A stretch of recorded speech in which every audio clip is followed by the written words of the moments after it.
It's now time to take a look at news stories making headlines around the globe. We begin at home as the presidency has disclosed that the international trips embarked upon by President Bola Tinubu since he assumed office about 2 years ago have yielded over $50 billion in foreign direct investment to Nigeria. Senior Special Assistant to the President on Foreign Affairs and International Relations, Ambassador Shola Enikonolaye, made this known while giving a midterm assessment of the president's foreign policy achievements.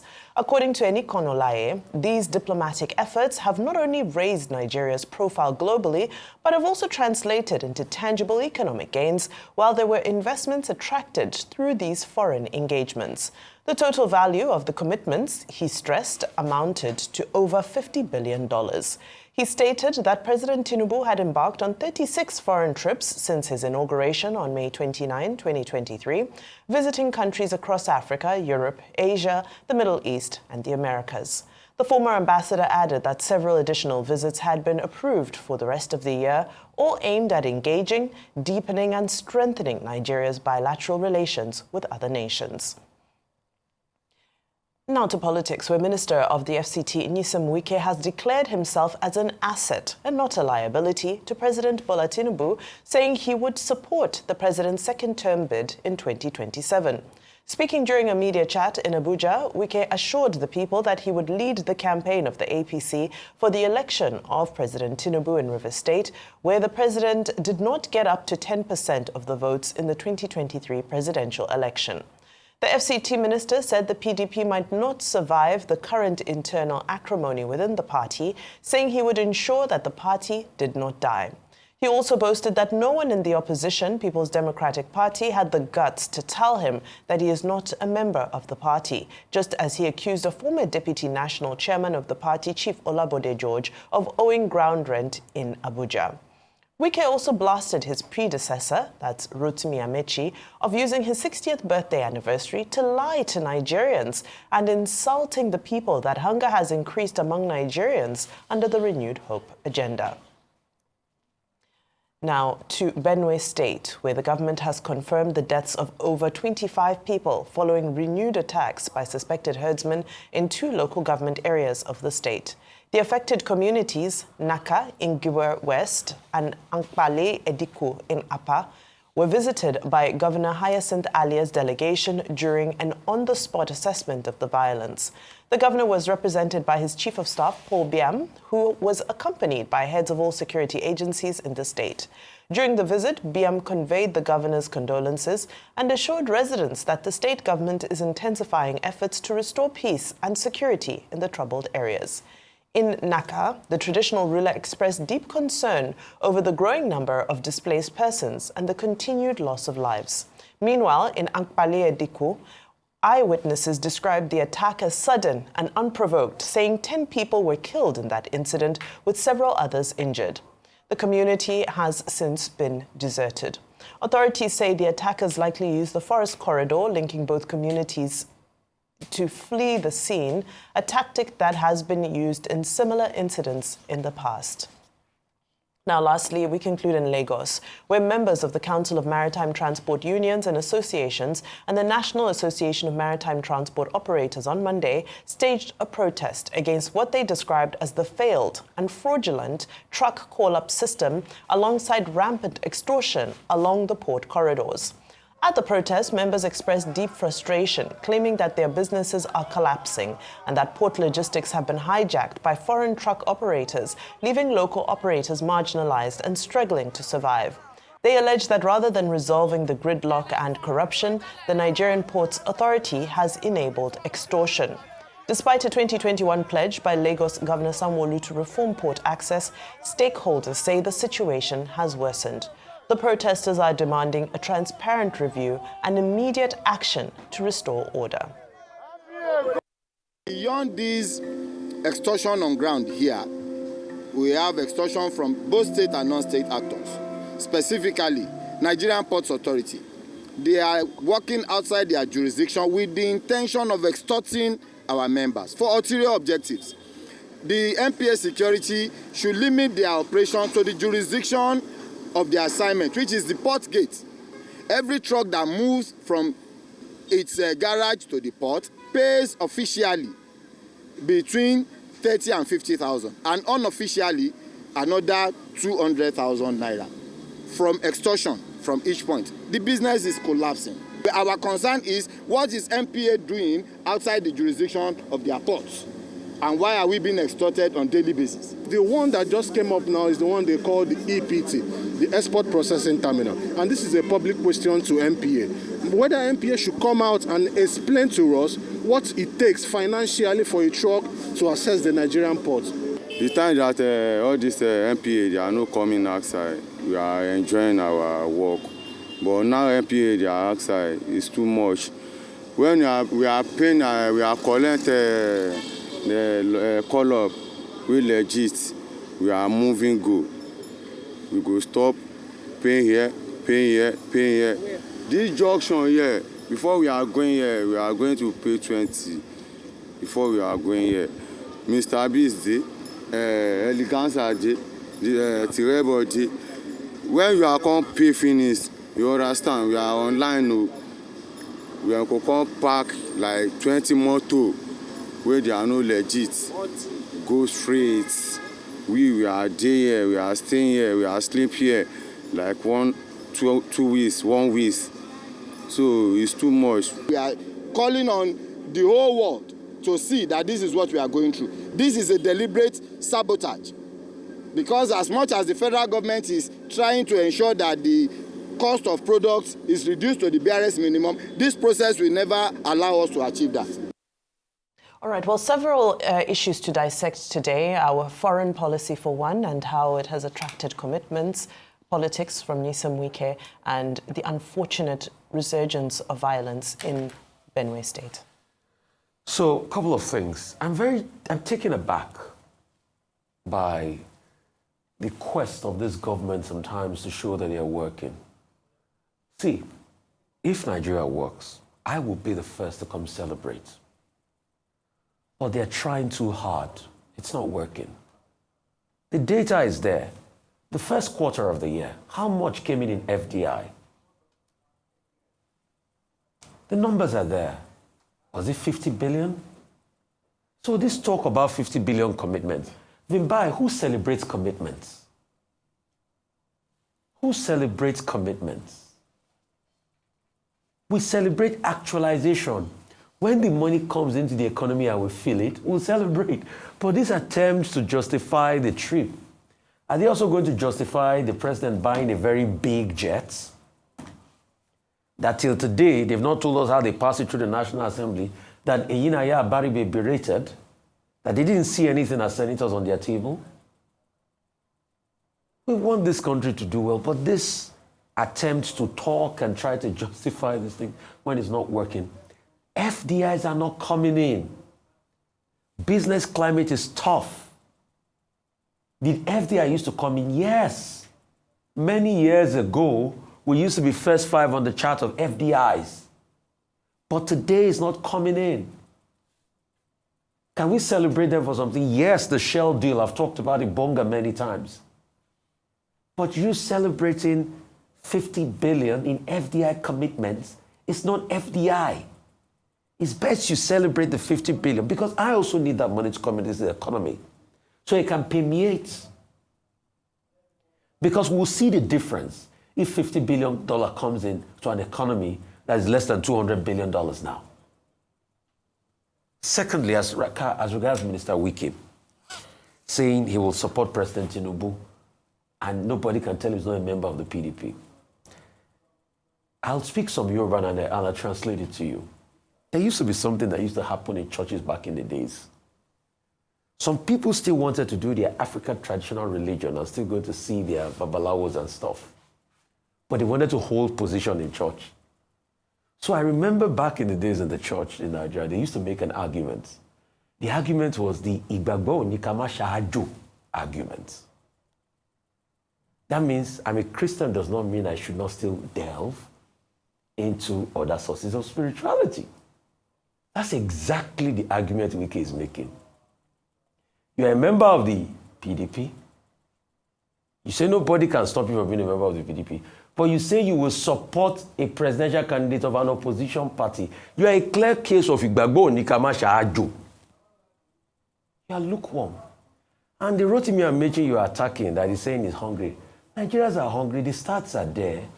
2019 over 40%, 2024 over 47%, 2025 they said 13 million people get into the poverty net. The empirical statistics are there. Why? You devalue the lives of the people. There's mammoth inflation. The World Bank, IMF is predicting over 37% inflation in the coming years. There's a lot more hunger in the land. The other day, Ojuiz Okalu was on television. He says, we know the people are hungry. So, and you trying as much as possible to, say otherwise and say, what's it called? Former Governor Amechi has enjoyed the good of the land and all of that has been this. Has Mr. Wike to not enjoy the good of the land? You started also as being local government chairman. You became minister. You came back to be governor. You too, you have enjoyed the good of the land. And if you are asking him, what has he done to solve poverty? What have you also done to solve poverty? Minister Wike was governor here when I tackled him with empirical facts that his state has one of the highest unemployment rates. He disputed the MBS figures here. The interviews are there. Go and play back empirical facts. So what has he done to stop poverty? What has he done to stop squalor? So him and Amechi, they are both been in the political class. It's so easy to point fingers, isn't it? Okay, what Rufai is trying to explain to you in the literature is called religious syncretism. And it is represented by the African church in Nigeria, where they mix one form of Christianity with another form of religion and belief in God, which has been well explained in the literature. But let me come from a dramaturgical point of view. When we teach students dramaturgy, we talk about flaw of character as a major trope in tragic stories. It's called either amasia or hubris. I think what we're dealing with regard to Nyesom Wike is hubris. Hubris, which relates to his own character. Now, let me start with Rotimi Amechi. He says Rotimi Amechi is hungry for power. He could not deliver 10% for Atiku in the 2023 election. He could not address hunger while he was a minister or while he was a governor. Now, there's a basic principle in human relationships about your relationship with your bosses. I think that Nyesom Wike is very rude, disrespectful, because Rotimi Amechi is his boss in politics.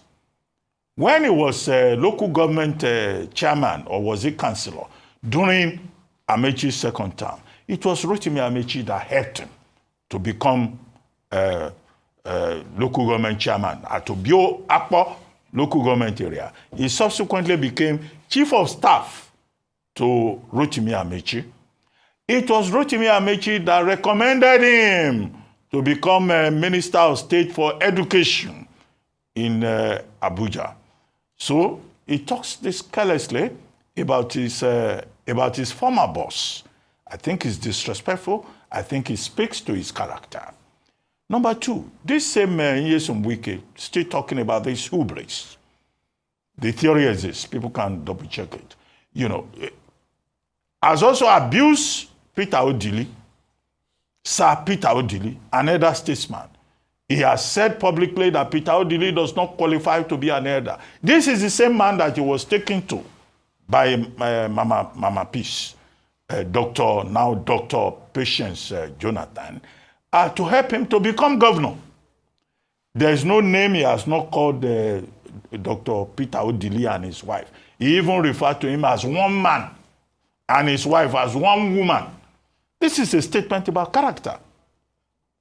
This same Nyesom Wike says he's fighting for President Jonathan, and that there's nobody in PDP that can stop him, not even Chief Olabode George, whom we refer to as a ground rent debtor. So who will Nyesom Wike not insult? Senator John Mbata, who was his godfather at a point, he insulted him too. And he has shown signal that he's also going to insult President Bola Ahmed Tinubu. In that interview, he pointed out that if he had known that President Tinubu was going to declare a state of emergency in Rivers, he would have offered a different kind of advice.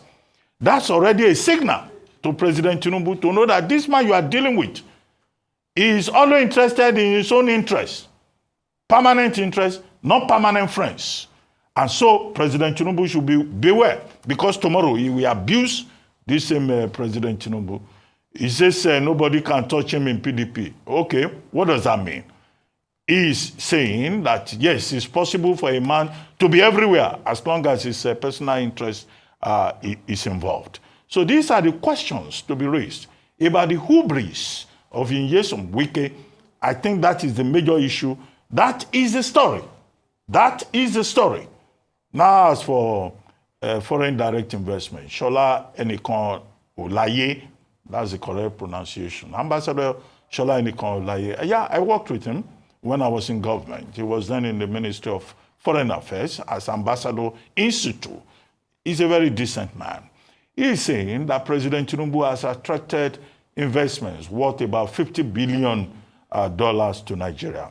Well, he's right on that score. I always say that the president is the chief foreign policy officer.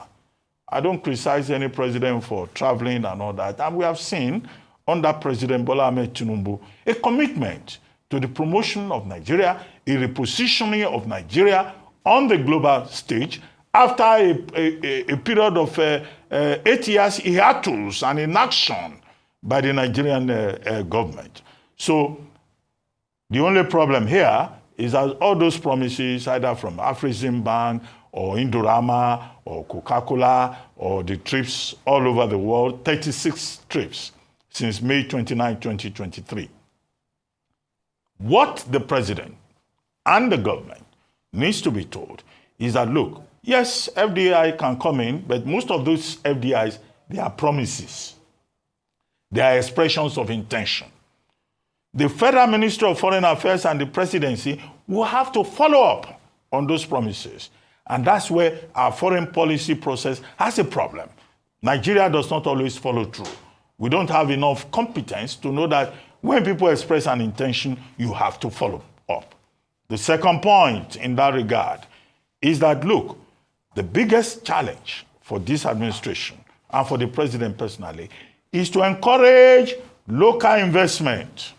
It's not about foreign direct investment, most of them portfolio investments. It's to support companies like Dangote Refinery, Seplat, which other person is doing something here, Boa Cement Group, all these local companies, you know, they should be encouraged to invest more. Even the banks, Fidelity, UBA, Union Bank, you know, these are the people, because it's only Nigerians that can move this country forward if they are given the enabling environment and they get the required support from government. So while it is good on the foreign side to say, yes, President Tinubu has repositioned Nigeria globally, has helped Nigeria to gain a voice in critical areas, President Tinubu also has a commitment to support local investment and make sure that local entrepreneurs, the private sector, that they thrive. Those are the issues in my view. As for what was that other story you brought up about the ports and all that? Well, of course, you know, we've been on that issue perennially. You know, Nigerian Ports Authority is always having issues, but call-up trucks and all that. They've tried all kinds of ideas, creating problems for people who live in their Papa area as a result of government inaction, as a result of the failure of successive administrations, you know, to solve a problem. And we have been saying, look, this port system in Nigeria, we can overhaul it. We can expand it. We have other ports whose drafts need to be further dredged and deepened so that the concentration is not just in Apapa, but nobody has done it. Maybe that's another assignment for President Tinubu, as he uses this period of visit to Lagos to reflect on the challenges at second term. And I go back to the Wike issue. President Tinubu needs friends. He doesn't need enemies in second term as he moves towards the remaining 2 years of his first term. Wike should stop making enemies for him. President Tinubu should focus on making enemies because Wike is a disclosed agent of a disclosed principal. Anything he says, antagonizing people either in Abuja or in Rivers, he will be making enemies for President Tinubu. That's not the job of an agent of a disclosed principal. All right, so I'll pick up with the disclosure that the president's trips, so over 30 of them, international trips, have yielded about $50 billion worth of commitments of investment for FDI. Now, this is laudable because, of course, we know that the president's trips have been largely to try and promote Nigeria, not just from a branding perspective, but, of course, to attract investment. However, it's challenging to dissect this issue because we heard from the Central Bank of Nigeria just in April of this year that FDI into Nigeria has declined by 42%. That's in the most recent assessment of those statistics. So in the process of getting these commitments, one now questions what is the follow-through to finalize these commitments so that they can actualize. 24 months into term, and there are no ambassadors appointed to any of Nigeria's embassies. Now, this is hugely unfortunate because this is what the role of the ambassador is supposed to be, to ensure that this engagement carries on beyond the president's visit. Yes, the president's visits are important, but the reason why we spend so much on embassies, diplomats, and ambassadors globally is to ensure that this work can continue to flow on a daily basis. Now, you'll find that most of these people who make the massive investments are not prepared to deal with a charge d'affaires or a consul general. They want to see a representation of the president himself in a foreign land, and that is embodied in the role of an ambassador.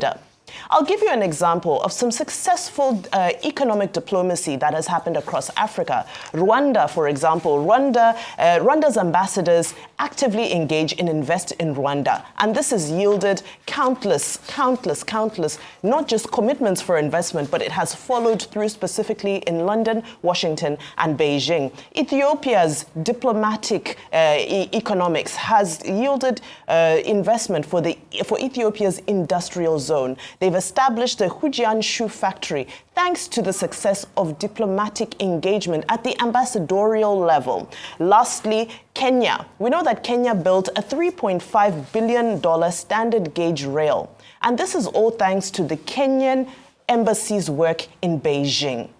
I bring all these examples just to be able to exemplify the fact that the president cannot do it alone. He cannot tour the entire world and meet with all the potential investors, secure those investments, go through the bureaucracy of trying to take those investments from initiation to execution and all that happens beyond that. It's simply impossible, and that's why embassies exist. So this is a new record because under President Buhari, it took him 20 months to appoint ambassadors. So a new record has been made because we've now reached 24 months and we're not seeing any real sign. Well, there were some rumors that circulated, but we don't work on rumors. We are still waiting for ambassadors to be appointed. Very quickly on the Minister of FCT's media parley, he referred to Rotimi Amechi's birthday celebration. And for me, the biggest takeaway from that birthday celebration were the statements made by Senator Seriake Dixon, who said that he is aware of coalition creators, conspirators, people who have become professionals in creating coalitions and creating the conspiracies around them. And I think this is very apt because when we look at some of the dialogue that's happening, whether it be between the ruling party, the government, and the coalition and opposition, it's such an elitist jabs, personal jabs. All they're doing is flaunting their dirty laundry to us in public, but nobody is dealing with the issues that affect the common man. So we ask ourselves, what exactly is going on here? And it does begin to look like a conspiracy in itself, a conspiracy to grab power from all that be. On one side, it's a conspiracy to stay in power at all costs. The other side is a conspiracy to grab power. And in all of this, we're not getting any solutions about how Nigeria will be moved forward. And indeed, to hear men of this caliber who've been in government for over 20 years speaking about being hungry is insulting to the people on the streets who are actually hungry and are now managing just one meal a day to try to get by.